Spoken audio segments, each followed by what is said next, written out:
Hello, ഇന്നേ നമുക്ക് ഇച്ചിരി മീൻ കറി വെക്കാം. ഇതുകൊണ്ട് അയലക്കിരിയാനാണ്. ഇത് മേടിച്ച് നമ്മൾ വെട്ടി തേച്ച് കഴുകി ഇഞ്ചിയും വെളുത്തുള്ളിയും ഉപ്പും മുളകും കുരുമുളകും എല്ലാം കൂടെ പുരട്ടി എണ്ണയ്ക്കകത്ത് പൊരിച്ചതിന് ശേഷം ഞാനത് കറി വയ്ക്കാൻ പോവാണ്. കറി വയ്ക്കുന്നതിന് കാണുന്നത് അതിനു വേണ്ടി കുറച്ച് സവോളയും ചെറിയ ഉള്ളി, ഇഞ്ചി, വെളുത്തുള്ളി എല്ലാം കൂടെ ഇട്ട് എണ്ണയ്ക്കകത്തിട്ട് മൂപ്പിച്ച് കരിയാപ്പില കടുകെല്ലാം ഇട്ട് അതിന് ശേഷം ഉണ്ടോ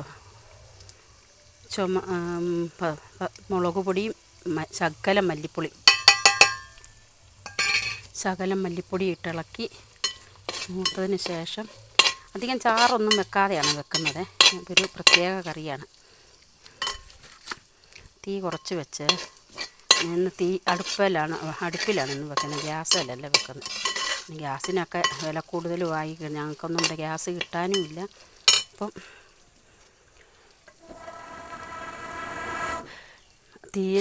അടുപ്പിൽ വെച്ച് തീയിലുണ്ടാക്കുവാണ്.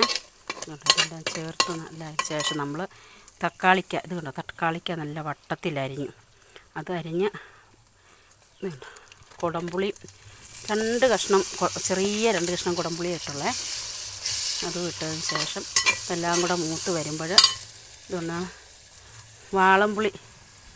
വാളംപുളി വിഴിഞ്ഞ് വെച്ചിട്ടുണ്ട്. അതും കൂടെ അതിൻ്റെ കൂടെ ചേർക്കും. ഇങ്ങനെയാണെന്ന് മനസ്സിലായല്ലോ. ഏലക്കിരിയാൻ വെട്ടി തേച്ച് വെളുത്തുള്ളി, ഇഞ്ചി, കുരുമുളകും മുളക് പൊടി എല്ലാം കൂടെ തിരുമ്മി വെച്ചിട്ട് എണ്ണയ്ക്കകത്ത് വറുത്തതിന് ശേഷം തക്കാളി, വെളുത്തുള്ളി, ഇഞ്ചി, കരിയാപ്പില, കടുക്, മുളക് പൊടി, അല്പം മല്ലിപ്പൊടി, അതിന് ശേഷം പുളിവെള്ളം ഒഴിക്കുവാണ്. കുറച്ച് വാളംപുളി ഇട്ടത്, വാളംപുളി പിഴിഞ്ഞൊഴിച്ച് ഇത് ഒത്തിരി ചാറില്ലാതെയാണ് വയ്ക്കുന്നത്. അതിന് ശേഷം മീൻ പിറക്കിയിടണം അതിൻ്റെ അകത്തോട്ട്. നമ്മൾ വറുത്ത് വെച്ച മീൻ നല്ല മുരിഞ്ഞ് വറുത്തില്ല, എന്നാൽ പോലും ഒരുവിധം നല്ലതായിട്ട് വറന്നു.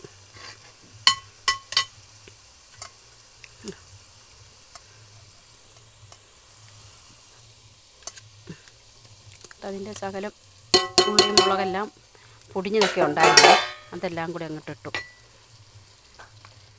ഇത് കറി അല്പം വെള്ളം ചേർക്കണം നമുക്ക്.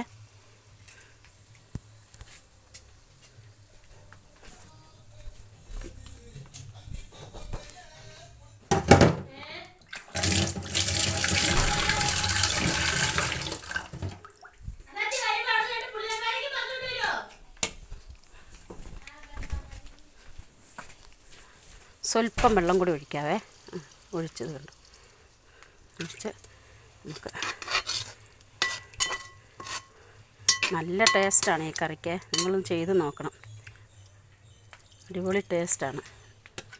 കണ്ടോ, നല്ല കറി ചുമന്ന് നല്ല എണ്ണയെല്ലാം തെളിഞ്ഞ് കിടക്കുന്നുണ്ട്. കറി റെഡിയായേ. ഇത് കൂട്ടി നമുക്കിനി ചോറ് കഴിക്കാം.